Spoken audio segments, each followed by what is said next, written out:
Pour moi, le bénévolat, ça part d'un fort sentiment d'empathie, comme une envie de me mettre à la place de l'autre. Parce qu'au fond, l'autre, c'est un peu nous.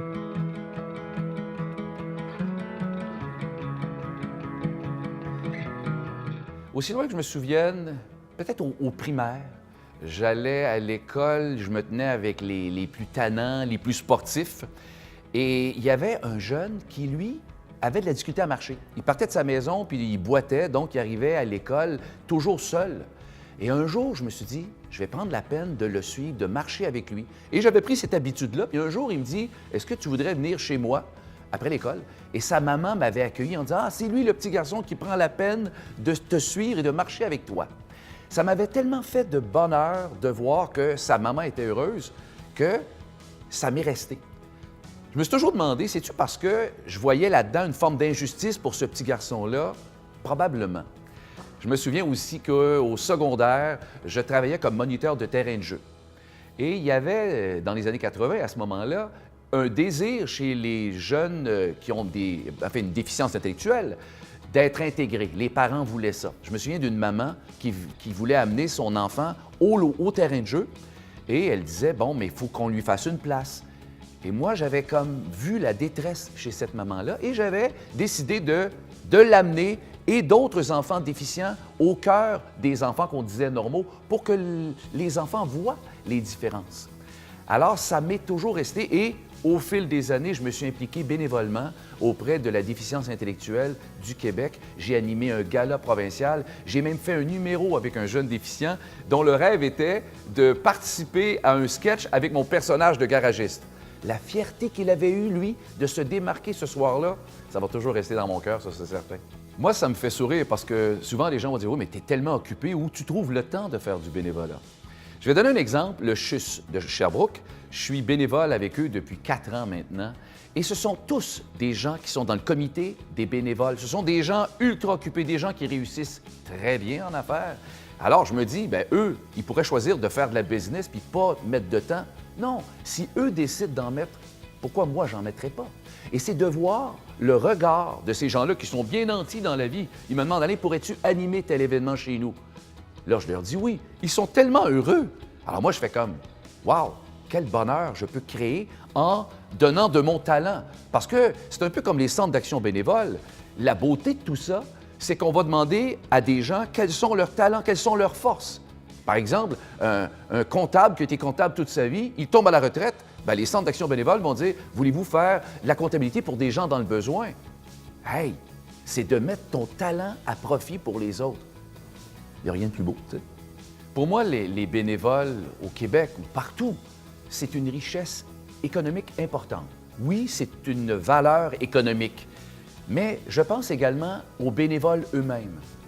C'est immense le bonheur qu'ils peuvent recevoir, l'estime de soi que l'on reçoit quand on est bénévole. Et, à mon sens, ça veut dire que les bénévoles du Québec, ça donne des gens plus heureux. Et une société plus heureuse, ça aussi, ça a une grande valeur, même économique. Moi, ça fait maintenant 27 ans que je suis avec Opération Enfant Soleil, une cause qui me rend heureux, une cause que j'ai à cœur. La première rencontre que j'ai faite avec un enfant malade, c'est il y a plusieurs années, j'étais avec Patricia Paquin, on entre à l'hôpital et on allait vite dans les chambres voir les enfants et il y a un jeune qui s'appelle Alexandre Gros-Chevary et on jase avec lui et en sortant, le médecin dit « Est-ce que vous allez revenir voir Alexandre? » J'ai dit « Non, on lui a parlé, tout ça. C'est parce que je m'en vais lui annoncer qu'il va perdre la vue. » Et ça m'a tellement touché que je suis venu le voir après que le médecin lui ait parlé. C'était plus fort que moi. Et à ce moment-là est née une relation où j'ai appris à connaître ce jeune-là.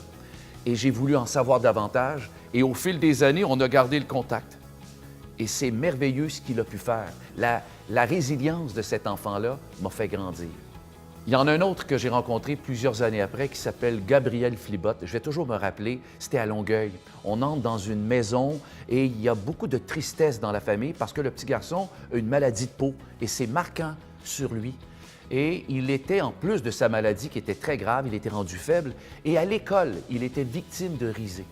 Puis quand je vous dis que le sentiment d'empathie, l'injustice que j'ai toujours ressenti quand j'étais petit, le petit Gabriel, pour moi, c'était d'une injustice incroyable. Et savez-vous ce que j'ai fait? Je l'ai connu, j'ai voulu l'amener au Téléthon et j'ai voulu montrer à la face du Québec que ce petit garçon-là, il comprenait c'était quoi le sens de la vie. Et on avait un moment dans le Téléthon qui était sur Disney.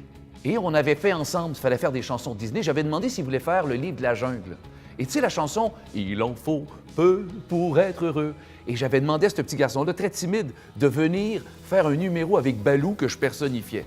Parce que pour moi, je voulais que ce petit garçon-là démontre au Québec que malgré tout ce qu'il vivait, il en fallait peu pour être heureux. Il était venu, il est décédé pas longtemps après, mais pour moi, il va toujours rester là. Une autre enfant que j'ai rencontrée parmi les centaines que j'ai eues, c'est la petite Stéphanie Fugère. Elle, c'est à Trois-Rivières que je l'ai rencontrée. Et la petite, que je ne connaissais pas, je devais faire une entrevue avec elle. Et sa maman me dit, elle dit, elle est très faible, elle avait un tube au niveau du nez, elle avait des problèmes majeurs. Et il fallait que je parle avec elle devant un public, mais elle était tellement triste. Et à un moment donné, j'ai dit, il faut que je sois capable de la rendre plus heureuse. Et je me mets à déconner. Et elle se met à rire. Et on est arrivé en entrevue, elle était souriante tout le long. Et sa maman, après, ça m'a touché, m'a dit « Merci, ça faisait des semaines qu'elle n'avait pas souri. » Et moi, j'en savais rien de tout ça.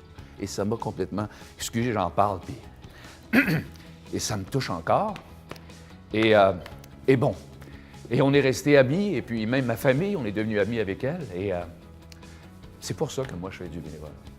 Pour moi, c'est important d'habituer nos enfants très jeunes à l'importance du bénévolat parce que ça va donner des individus qui vont avoir une plus grande conscience sociale. Ça, c'est important. Je vais donner l'exemple de ma fille qui est entrée dans le bénévolat de façon assez spectaculaire, je vais vous l'avouer. Patricia Paquin et moi, on est animateurs au Téléthon Opération Enfant Soleil. Ça, c'est donc il y a plusieurs années. Et elle marraine, Patricia, une famille qui viennent de perdre une petite fille qui s'appelle Émilie. Et la petite fille avait 8 ans, l'âge qu'avait Delphine à ce moment-là. Et on demande à moi d'impliquer ma fille pour un numéro de variété. Ma fille n'a jamais fait de télé, elle n'a jamais chanté, et on travaille ensemble pour faire ça, pour qu'on puisse rendre un hommage à la petite fille qui est disparue. Sauf qu'elle a 8 ans, ma fille.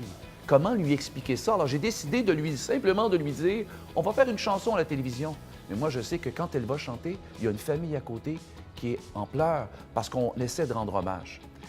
Et on a fait ce numéro-là ensemble et ça a été d'une difficulté émotive, mais ça a été merveilleux. Et aujourd'hui, ma fille a 28 ans et ça fait 20 ans qu'elle est bénévole au Téléthon Opération Enfant Soleil.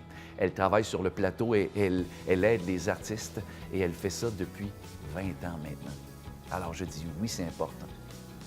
Le fait d'être honoré par la Fédération des centres d'action bénévoles du Québec, c'est pour moi une belle opportunité de transmettre le message comme quoi le bénévolat, c'est un cadeau qu'on se fait à soi. Et c'est un sourire aussi qu'on fait à la vie. Puis quelquefois, ce sourire-là peut nous revenir au moment où on s'y attend le moins. Je vais vous donner un exemple. Il y a quelques semaines, dans une activité où il y avait d'autres artistes, il y a des gens qui viennent pour des autographes et il y a une petite fille qui s'approche de moi. Elle est dans la vingtaine, je la connais pas du tout. Et elle me dit, moi, je veux juste te dire que quand j'avais 6 ans, tu es venu me voir à l'hôpital, dans ma chambre. J'avais une leucémie et j'étais pas bien en point et tu m'avais raconté une histoire à l'heure de la collation.